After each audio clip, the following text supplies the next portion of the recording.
یعنی تیرے پیغمبر نے تیرے مقام کو بلند کیا ہے. دنیا نے تو ہمیشہ چاہا ہے کہ تجھ سے فائدہ اٹھایا جائے، یعنی تیری قدر و قیمت کو دنیا نے تو پاؤں کے نیچے میں روندا، لیکن تیرے پیغمبر نے بیٹی کی صورت میں رحمت بتایا ہے. تیرے پیغمبر نے بہن کی صورت میں جنت میں جانے کا ذریعہ بتایا. اسلام کے پیغمبر نے یعنی بیوی کی صورت میں آدھا ایمان بتایا. اسلام کے پیغمبر نے ماں کی صورت میں قدم کے نیچے میں جنت رکھ دیا ہے. تو تیرے پیغمبر نے جو عزت تم کو عطا کی ہے اس عزت کا لاج رکھنا ہے. آج بھی دنیا یہ چاہتی ہے کہ تیرے سر سے آنچل کو چھین لیا جائے، یعنی آج بھی دنیا یہ چاہتی ہے کہ تجھ کو ننگی کر دیا جائے. یہی پلان کرتی رہتی ہے. تو دنیا یعنی تجھ کو بے آبرو کرنا چاہتی ہے، لیکن تیرے پیغمبر نے تجھ کو حجاب کا نظام عطا فرمایا ہے. جو تیری عظمت اور عزت کو سیف کرنا چاہتا ہے تو اپنے پیغمبر کی رسی کو مضبوطی سے تھام لے. غریبی میں رہ تو لیکن کنیز فاطمہ بن کر کے زندگی گزارنا، فقیری میں رہ تو کنیز عائشہ بن کر کے زندگی گزارنا. میں کہتا ہوں کہ مفلسی میں رہ تو کنیز زینب بن کر کے زندگی گزارنا. اللہ کی قسم اگر یہاں تم مفلسی میں زندگی گزار لو گی تو مرنے کے بعد اللہ تیری قبر کو جنت کا باغ بنا دے گا. تیری قبر کو اللہ جنت کا باغ بنا دے گا. اللہ نے عورتوں کے مقام کو وہ بلند فرمایا ہے. اگر میری ماں اور بہن پابندی پہ کرنے پہ آ جائے، یعنی میری ماں اور بہن اگر شریعت پہ عمل کرنے پہ آ جائے، اللہ نے وہ مقام عطا فرمایا. تاریخ میں کسی مرد کے لیے کعبہ ان کے استقبال کے لیے نہیں آیا ہے. حضرت رابعہ بصریہ کے استقبال کے لیے کعبہ آگے بڑھ کر کے آیا ہے. اللہ نے تجھ کو وہ مقام عطا فرمایا ہے. ضرورت یہ ہے کہ اپنے آپ کو کنیز فاطمہ بنا لے. کب تک یعنی جوان رہے گی، کب تک یہ خوبصورتی تیرے پاس رہے گی؟ لیکن اگر اللہ کو تم نے راضی کر لیا، آخرت کی زندگی تیری سیف ہو جائے گی. اور اگر عورتیں تہجد گزار ہو جائے، عورتیں اگر نمازی ہو جائے، عورتیں اگر پرہیزگار ہو جائے، اللہ ان کی دعا کو کیسے قبول فرماتا ہے؟ نہ سنا تھا آپ نے محبوب الہی کے تعلق سے، جس کو نظام الدین اولیاء کہا جاتا ہے. دہلی کی سرزمین ہے، محبوب الہی کا زمانہ ہے، لیکن بارش نہیں ہو رہی ہے. دہلی میں یعنی دہلی کے سارے گھاس اور جنگل جل چکے ہیں. اب لوگ نکلے ہیں باہر، میدان میں لوگ اکٹھا ہو گئے نماز استسقا پڑھنے کے لیے، تاکہ نماز استسقا پڑھو، رب کی رحمت کو آواز دو، اے اللہ بارش کو برسا دے. اتنے میں نظام الدین اولیاء وہیں سے گزرتے ہیں. دیکھا کہ لوگوں کی بھیڑ لگی ہوئی ہے، کثیر تعداد میں لوگ میدان میں بیٹھے ہوئے ہیں. پوچھا کہ کیا ہو رہا تھا؟ کہ حضور آپ کو خبر نہیں ہے دہلی میں بارش نہیں ہو رہی ہے، جس کی وجہ سے یعنی جانور دبلے ہو گئے ہیں، جس کی وجہ سے سبزیاں جل چکی ہیں. سرکار لوگ نماز استسقا پڑھ رہے ہیں، دعا کر رہے ہیں، لیکن بارش نہیں ہو رہی ہے. محبوب الہی نے کہا کہ اچھا ٹھیک ہے، تم لوگ یہی ٹھہرو، میں ابھی اپنے گھر سے واپس آتا ہوں. نظام الدین اولیاء اپنے گھر گئے، وہاں سے ایک آنچل اٹھا لایا، وہاں سے ایک چادر اٹھا لائی، لے کر کے میدان میں پہنچے. ہزار لوگوں کی بھیڑ لگی ہوئی ہے، دعا ہو رہی ہے، بارش نہیں ہو رہی ہے. نظام الدین اولیاء ایک آنچل لے کر کے آئے ہیں. میری ماں اور بہن خاص کر کے اس گفتگو کو سن لیں. آج باپ شکایت کرتا ہے کہ بیٹا میری خدمت نہیں کرتا ہے، ماں شکایت کرتی ہے کہ بیٹی میری خدمت نہیں کرتی ہے. میں یہ کہنا چاہتا ہوں کہ بیٹا اور بیٹی کو تم یعنی ایک باپ کی تمنا یہ ہوتی ہے کہ میں اپنے بیٹے کو غلام حسن بنا لوں. ایک ماں کی تمنا یہ ہوتی ہے کہ میں اپنی بیٹی کو کنیز عائشہ بنا لوں، کنیز فاطمہ بنا لوں. تو میں اپنے بھائی سے کہنا چاہتا ہوں کہ تم اپنے بیٹے کو تو غلام حسن بنانا چاہتے ہو، لیکن تم نے اپنے آپ کو غلام نبی بنایا کہ نہیں بنایا؟ میں اپنی ماں سے کہنا چاہتا ہوں کہ تم اپنی بیٹی کو کنیز زینب تو بنانا چاہتی ہو، لیکن خود کو کنیز فاطمہ بنایا کہ نہیں بنایا؟ جب تو کنیز فاطمہ نہ بنے گی تو تیری بیٹی کنیز زینب نہیں بن سکتی ہے. جب تو غلام نبی نہ بنے گا تو تیرا بیٹا غلام حسن نہیں بن سکتا ہے. بیٹے کو غلام حسن بنانے کے لیے خود کو غلام نبی بنانا پڑے گا. بیٹی کو کنیز زینب بنانے کے لیے خود کو کنیز فاطمہ اور کنیز عائشہ بنانا پڑے گا. اس لیے میں کہنا چاہتا ہوں کہ حضرت نظام الدین اولیاء محبوب الہی اپنے گھر گئے ہیں، وہاں سے لوٹ کر کے ایک آنچل لے کر کے آئے. آ کر کے اس آنچل کو ہاتھوں میں اٹھا لیا، کہا کہ یا اللہ یہ آنچل اس خاتون کا ہے جس کے چہرے کو کسی غیر محرم نے آج تک نہیں دیکھا ہے. وہ آنچل کسی اور کا نہیں، محبوب الہی کی ماں کا آنچل تھا. اور میں نے جو یہ کہا کہ بیٹی کنیز زینب تب بنتی ہے جب ماں کنیز فاطمہ ہوتی ہے. بابا فرید الدین کا شکر رحمت اللہ تعالیٰ علیہ کے تعلق سے نہ سنا تھا. حضرت بابا فرید الدین شکر رحمۃ اللہ تعالیٰ علیہ جس وادی سے گزرتے تھے ان کے چہرے کو دیکھ کر کے کافی کلمہ پڑھ کے مسلمان ہو جاتا تھا. جس علاقے سے گزرتے ان کا چہرہ ہی کافی ہوتا تھا کہ لوگ کلمہ پڑھ کے مسلمان ہو جاتے. اپنے گھر لوٹ کر کے آئے, اپنی ماں کے سامنے میں بیٹھ گئے اور بیٹھ کر کے کہنے لگے, میری ماں تیرے بیٹے کے چہرے میں اللہ نے وہ کمال رکھا ہے کہ تیرے بیٹا جس وادی سے گزر جاتا ہے تیرے بیٹے کے چہرے کو دیکھ کر کے کافی کلمہ پڑھ کے مسلمان ہو جاتا ہے. یہ کہتے حضرت بابا فرید الدین کا شکر رحمۃ اللہ تعالیٰ علیہ, تو ان کی ماں نے کہا تھا, بیٹا یہ تیرے چہرے کا کمال نہیں, یہ تو تیری ماں کی تربیت کا کمال ہے. اس لیے کہ وقت کے زمانے میں نے تجھ کو بلا وضو دودھ دینے کا کام نہ کیا, میں نے دودھ دینے سے پہلے درود پڑھا ہے, پھر میں نے تجھ کو دودھ دیا. بیٹا یہ تیرے چہرے کا نہیں, تیری ماں کی تربیت کا کمال ہے کہ اللہ نے تجھ کو اس لائق بنایا ہے. مطلب یہ ہوتا ہے کہ اگر ہم اپنے بیٹا کو غلام حسن بنانا چاہتے ہیں تو پہلے خود کو غلام نبی بنانا پڑے گا. ہم اگر اپنی بیٹی کو کنیز زینب بنانا چاہتے ہیں تو پہلے خود کو کنیز فاطمہ اور کنیز عائشہ بنانا پڑے گا, تب جا کر کے بیٹے غلام حسن ہوں گے, تب بیٹے جا کے غلام حسین ہوں گے. تو محبوب الہی نے اس دوپٹے کو اٹھا کر کے کہا تھا, الہی یہ دوپٹہ اس خاتون کا ہے جس کے چہرے کو آج تک کسی غیر محرم نے نہیں دیکھا ہے. ہزار لوگ دعا کر رہے ہیں, دعا قبول نہ ہوئی, اب تک بارش نہ ہوئی. محبوب الہی نے ایک پاکیزہ خاتون کے دوپٹے کا وسیلہ دیا. اتنا کہنا تھا, دہلی کی سرزمین گواہ ہے کہ گھنگور گھٹا چھاتی ہے, چاروں طرف سے موسلادھار بارش ہونے لگتی ہے. مطلب یہ ہوتا ہے کہ جہاں ہزار لوگ کی دعا کام نہیں آتی وہاں ایک پاکیزہ خاتون کا دوپٹہ کام آ جائے. سبحان اللہ, بے شک. جہاں ہزار لوگوں کی دعا کام نہیں آتی وہاں ایک پاکیزہ خاتون کا دوپٹہ کام آ جایا کرتا ہے. اس لیے میں یہ کہنا چاہتا ہوں کہ آج کے پرفتن ماحول میں خود کو دین سے جوڑنا چاہیے, خود کو مذہب سے جوڑنا چاہیے. تو یہ ہے مدرسہ جہاں سے بچے عالم, حافظ اور قاری بن کر کے نکلتے ہیں, جو آپ کی فکر کرتے ہیں, آپ کے روزے کی فکر, آپ کی نماز کی فکر. آپ کے روزے اور نماز کی فکر تو آپ کو نہیں ہے, لیکن ایک عالم کو ہے. وہ منبر پہ کھڑے ہو کے کہتا ہے کہ نماز پڑھنا فرض ہے. یہ فکر ایک عالم کو ہے, یعنی ایک عالم کھڑے ہو کر کے کہتا ہے کہ روزہ رمضان کا رکھنا فرض ہے. اب یہ بتائے کہ وہ جماعت نکلتی ہے مدرسے سے جو جماعت صرف اپنے لیے نہیں اپنوں کے لیے زندگی گزارتی ہے. عالم کھڑے ہو کر کے کہتے ہیں کہ نماز پڑھو, نماز پڑھنا فرض ہے, جنت جاؤ گے نماز پڑھتے رہو. اور عالم کہتے ہیں کہ شراب کے قریب نہ جاؤ کیونکہ وہ شراب حرام ہے. آپ کو فکر نہیں ہے, لیکن ایک عالم دین کو آپ کے آخرت کی فکر ہے, آپ کی قبر کی فکر ہے, آپ کے حشر کی فکر ہے. وہ مصطفیٰ کی حدیثیں آپ تک پڑھنا چاہتے ہیں تو وہی مدرسہ ہے. اب مصطفیٰ جان رحمت کا چہرہ نظر آیا. میں ایک صحابی کی بات کر رہا تھا, حضرت ابو ہریرہ رضی اللہ تعالیٰ عنہ نے سرکار کو دیکھا, حضور قریب آنے لگے تو چاہا کہ سلام کر دو, لیکن حضور نے پہلے ہی سلام کر دیا. سرکار نے سلام کیا اور قریب آئے, دیکھا کہ بیٹھا ہوا ہے. حضور کو دیکھنے کے بعد ان کی بیماری اور بڑھ گئی.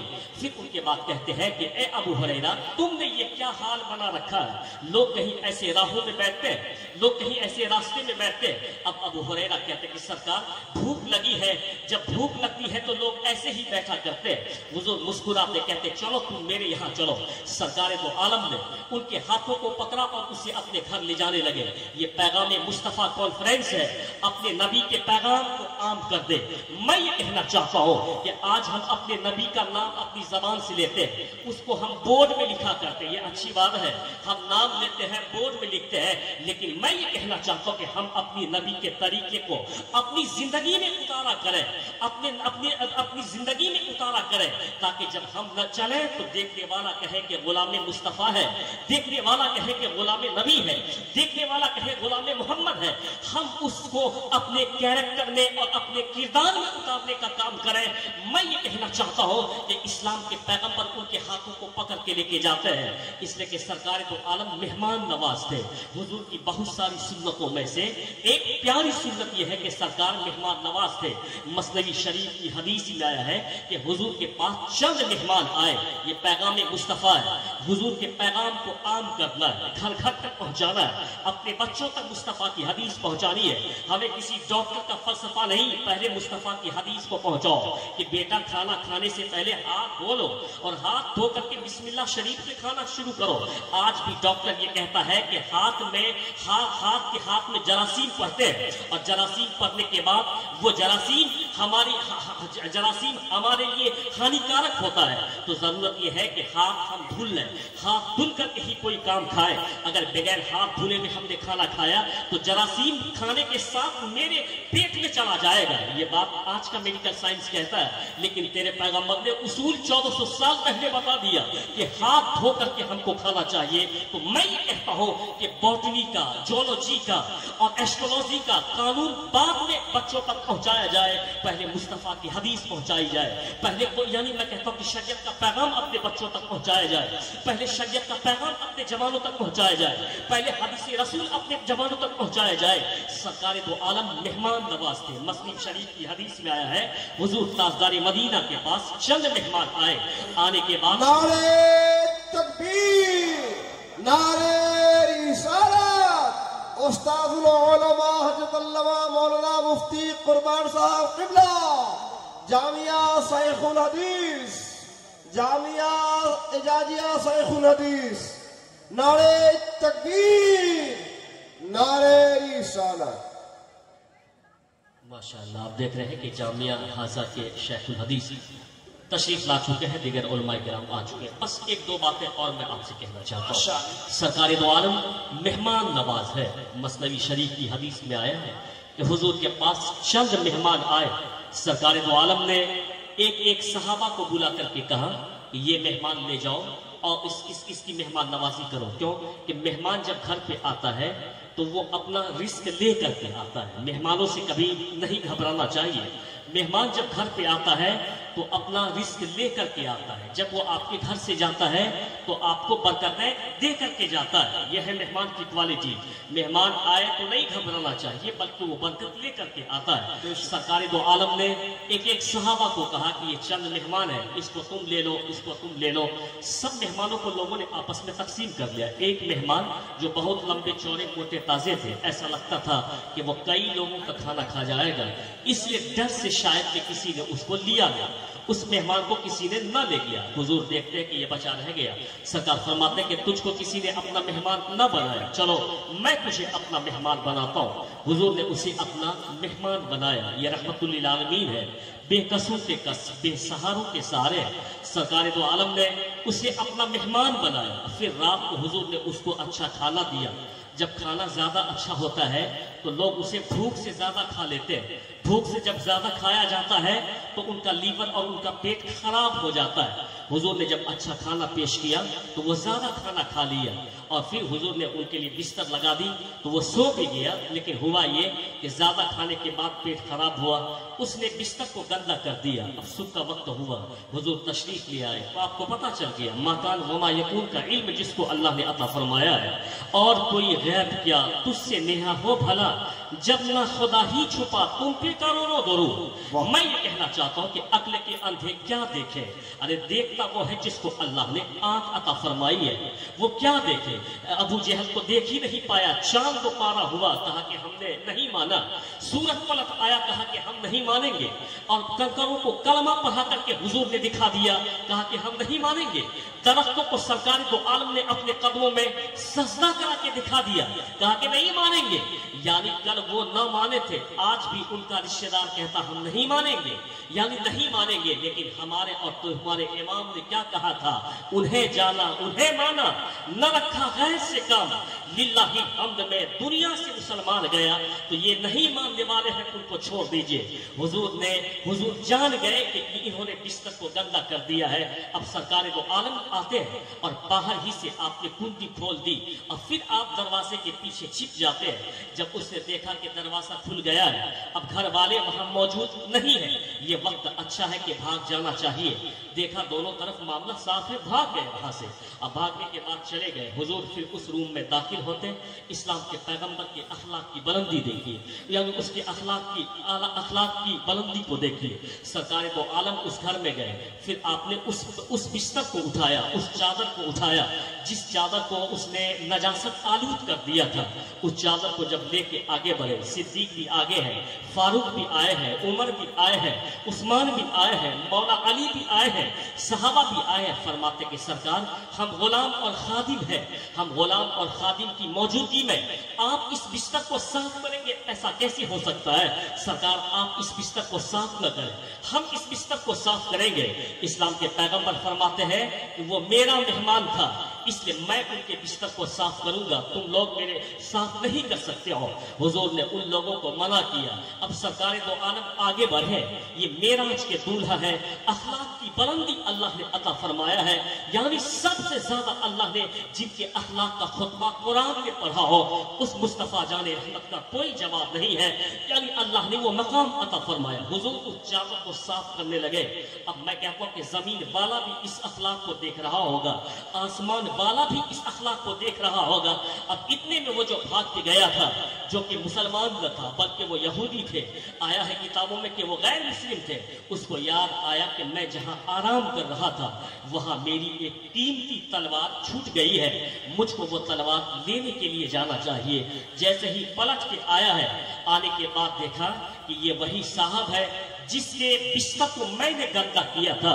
یہ میرے گندا کی ہے بستر کو دھل رہے ہیں، اور ان کے چہرے پہ ذرا سی شکن تک نہیں ہے، ان کے پیشانی پہ یہ خندہ پیشانی، یہ اس بستر کو دھو رہے ہیں، مسکراہٹ ان کے چہرے پہ ہے. جب اس غیر مسلم نے دیکھا کہ جن کے بستر کو میں نے گندا کیا وہ میرے گندگی کو اس طرح سے دھو رہے ہیں، وہ آتے ہیں، آنے کے بعد قدموں میں گر جاتے ہیں. فرماتے ہیں کہ آپ کے اخلاق کی یہ بلندی بتاتی ہے کہ آپ عام نہیں ہیں، بلکہ اللہ نے آپ کو نبی بنا کر کے بھیجا ہے، اللہ نے آپ کو آخری پیغمبر بنا کر کے بھیجا ہے، اللہ نے آپ کو رسول بنا کر کے بھیجا ہے. یہ اخلاق کی بلندی بتا رہی ہے، اور یعنی یہ اخلاق آپ کا بتا رہا ہے. تو کہتے ہیں وہ یہودی کہتا ہے کہ سرکار اب مجھ کو دور نہ کیجیے، بلکہ مجھ کو بھی اپنا غلام ہی بنا لیجیے، اپنے غلاموں میں داخل فرما لیجیے. سرکار اپنا ہاتھ آگے بڑھائیے اور کلمہ پڑھائیے، ہم کو مسلمان کر لیجیے. مصطفیٰ جان رحمت نے صحابہ کی طرف نظر اٹھائی اور اٹھا کر کے حضور نے ایک جملہ کہا تھا کہ تم یہ سمجھ رہے تھے کہ میں بستر دھل رہا ہوں، میں بستر نہیں دھل رہا تھا، ارے میں تو ان کے دلوں کو دھل رہا تھا. جب ان کا دل صاف ہو گیا ہے تو اب اسلام کی روشنی ان کے دل میں داخل کر رہا ہوں. یہ ہے اسلام کے پیغمبر، یہ ہے ان کی یعنی آئیڈیالوجی، یہ ہے ان کی موریلٹی. آج بھی دانشور مصطفیٰ کی حدیث پہ ریسرچ کرتا ہے. نعرے تکبیر، نعرے رسالت، مسلک اعلی حضرت، نعرے تکبیر، نعرے رسالت. حضرت علامہ مولانا شمس الدین صاحب قبلہ، حضرت علامہ مولانا شمس الدین صاحب مصباحی، نعرے تکبیر، نعرے رسالت. اگلے خطیب کی آمد ہو گئی ہے تو ایک اشارہ مل گیا کہ میں جلدی سے اپنی باتیں پوری کر لوں. تو اسلام کے پیغمبر ہیں، آج بھی حضور کی درجنوں حدیث پر یونیورسٹیاں تحقیق کر رہی ہے، کیمبرج تحقیق کر رہا، آکسفورڈ تحقیق کر رہا، میں کہتا ہوں کہ AMU اور JNU تحقیق کر رہا. حضور نے نہ فرمایا کہ کوئی بیمار پڑے تو اس کی عیادت کرنے کے لیے جا، اس لیے کہ جب تو عیادت کے لیے جائے